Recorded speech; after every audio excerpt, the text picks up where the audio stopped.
আমাদের রাজ্যের যিনি মুখ্যমন্ত্রী আছেন তিনি নিষিদ্ধ সংগঠন সিমির প্রতিষ্ঠাতা সভাপতিকে রাজ্যসভায় পাঠিয়েছিলেন প্রধানমন্ত্রীর আপত্তি সত্ত্বেও। আমায় নির্বাচনে জয়ী হতে হবে দিনের শেষে। যদি না জিততে পারি, সংখ্যাগরিষ্ঠতা না পেলে কোনো রাজনৈতিক দলের সংসদীয় রাজনীতিতে তত বেশি গুরুত্ব থাকে না। At the end of the day আমাকে ক্ষমতা দখল করতে হবে। প্রত্যেকেই জিততে চায় এবং জিততে চাওয়াটা কোনো অপরাধ নয়। আর রাজনীতি হরিনাম সংকীর্তনের দলও হয় না, পলিটিক্যাল পার্টি ব্যান্ড পার্টিও হয় না।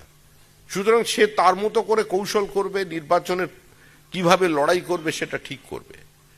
কিন্তু একটা জায়গায় গিয়ে মানুষকে থামতে হয়। আজকে ধর্মান্ধ মৌলবাদী ফ্যাসিজমের কাছে আত্মসমর্পণ করে গেছে তৃণমূল কংগ্রেস।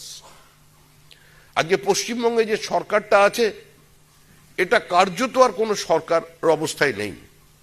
এটা গভর্ন করবার সমস্ত ক্ষমতা হারিয়ে ফেলেছে। এই জায়গা থেকে বের করে আনবার জন্য বড় সংঘর্ষ হবে। যারা মনে করছেন এই লড়াইটা খুব মসৃণ হবে, অতটা মসৃণ নয়। আমরা অতীতে গল্প শুনি, গল্প পড়ি, যারা যারা এগুলো পছন্দ করেন, এটা নিয়ে পড়াশুনো করেন। এই যে আমার নামের পাশে ভট্টাচার্য পদবিটা আছে, অজয়দার নামের পাশে নন্দী পদবী আছে, সমীরের পাশে পাল আছে, সঞ্জয়ের পাশে সিং আছে।